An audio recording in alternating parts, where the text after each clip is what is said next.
আসসালামু আলাইকুম। আমি সাজিদ, ওয়েব এক্সপ্লোরে আপনাকে স্বাগতম। এই ক্লাসটা হচ্ছে ইন্ট্রোডাকশন ক্লাস, যে আমরা এর পরবর্তীতে সিরিজটা কন্টিনিউ করব। একটা থিম ডেভেলপমেন্ট স্টার্ট থেকে একদম কমপ্লিট প্যাকেজ হওয়া পর্যন্ত আমরা এই সিরিজটা কন্টিনিউ করব।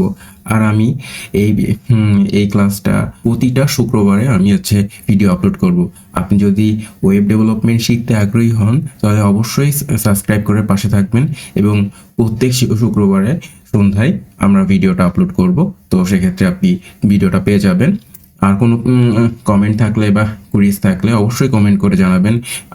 নেক্সট ফ্রাইডেতে আমি প্রবলেম সলভ দেখাবো। তো চলুন দেখা যাক যে একটা থিম কিভাবে কাজ করে বা থিম কিভাবে ডেভেলপ হয়। তো এই বিষয়টা যখন আমি নেক্সট ভিডিওতে আমি কিন্তু আপনাকে একটা থিমের সেট আপ, যেটা আমি করছি এখান থেকে দেখাচ্ছে একটা থিম। তো লোকালি কিভাবে সেট আপ করবেন সেটা আমি নেক্সট ভিডিওতে দেখাবো। তো আজকে বেসিক কিছু থিমের বিষয়ে আমরা জেনে নিই। প্রথমে আপনি যখন একটা লোকাল সেট আপ করবেন তখন এরকম একটা ইন্টারফেস থাকবে। আজকে আমি যখন ভিডিওটা রেকর্ড করতেছি তখন এটা হচ্ছে ওয়ার্ডপ্রেসের ভার্সন 6.6.2, এটাতে আপডেট আছে। তো এইটা আর কি একটা এনভায়রনমেন্ট আমি ক্রিয়েট করে নিচ্ছি। এনভায়রনমেন্ট ক্রিয়েট করার পর এরকম একটা ইন্টারফেস দেখতে পাচ্ছি। তো এইখানে আমি হচ্ছে প্রথমে অ্যাপিয়ারেন্স, তারপরে থিমসের ভিতরে গেলে আমার 2024 এই থিমটা অ্যাক্টিভেট আছে ওয়ার্ডপ্রেসের থেকে। তো এই থিমের জায়গায় আপনি কিভাবে আপনার নিজের একটা থিম ডেভেলপ করবেন A to Z পুরাটা আমি হচ্ছে নেক্সট সিরিজের পরবর্তী ভিডিওগুলোতে দেখাবো। তো চলুন একটু স্ট্রাকচার দেখা যাক, বা হচ্ছে থিমটা কিভাবে কাজ করে সবকিছু একটু দেখা যাক। তো আমি হচ্ছে প্রথমে হচ্ছে এই থিমের ফোল্ডারটা আমি দেখাচ্ছি। এই যে ডাব্লিউপি কন্টেন্টের ভিতরে প্রথমে আপনি যখন একটা ওয়ার্ডপ্রেস ইনস্টল করেন তখন এই ফোল্ডারটা আপনি ভিউ করতে পারবেন। এই যে ওয়ার্ডপ্রেস ফোল্ডারটা এভাবে থাকে। তো এখানে হচ্ছে প্রথম জিনিসটা থাকে এরকম স্ট্রাকচার। এখানে আপনার তিনটা ফোল্ডার আছে: WP admin, WP content, WP include. আমাদের সকল কাজ কিন্তু ডাব্লিউপি কন্টেন্টের ভিতরে, যেহেতু আমরা কন্টেন্ট আপলোড করব। আর ওয়ার্ডপ্রেস একটা সিএমএস মানে কন্টেন্ট ম্যানেজমেন্ট সিস্টেম। তো এইখানে কন্টেন্ট ম্যানেজ করাটাই আসলে মেন বিষয়। তো এখন আমরা কন্টেন্ট কিভাবে ম্যানেজ করব, ডাব্লিউপি কন্টেন্টের ভিতরে যাব। দেন কন্টেন্ট ম্যানেজ করার জন্য কিছু তিনটা ফোল্ডার আছে, যেমন প্লাগইন, থিম আর আপলোড। তো আপলোডে আপনি যে ফাইলগুলো অ্যাটাচ করবেন সেইগুলো আপলোডে দেখাবে। থিমসের ভিতরে আপনি যে থিমটা বানাবেন কোড করে সেটা দেখাবে। আর প্লাগইনসেও কিন্তু সেম, যে আপনার থিমের ভিতরে যে ফাংশনগুলো ইমপ্লিমেন্ট করতে পারবেন না সেইটা আপনি প্লাগইনের মাধ্যমে অ্যাড করে দেখাবেন। আমরা পরবর্তীতে প্লাগইনও ডেভেলপ করব অন্য আরেকটা সিরিজে।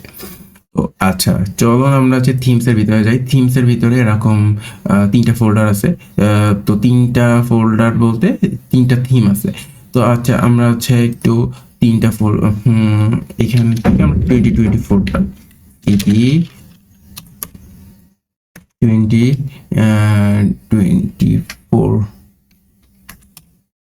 2024টা আমি ওপেন করলাম। এবার কোড ডট,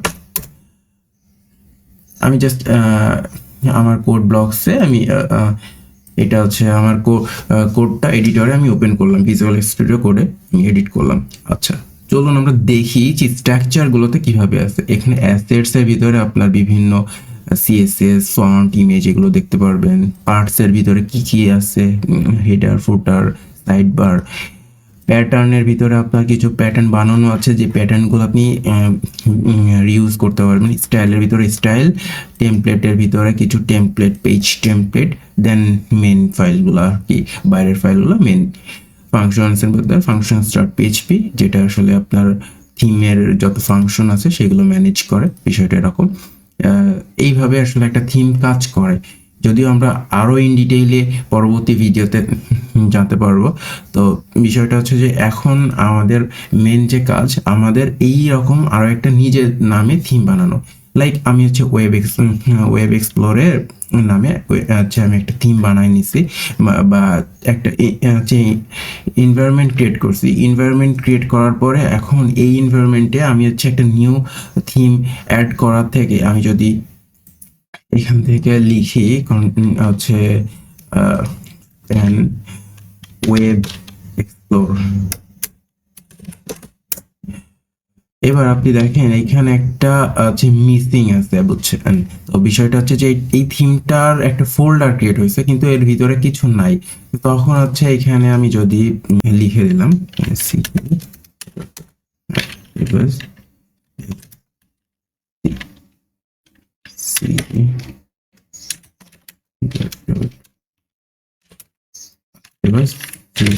ওয়েব এক্সপ্লোর কাজ।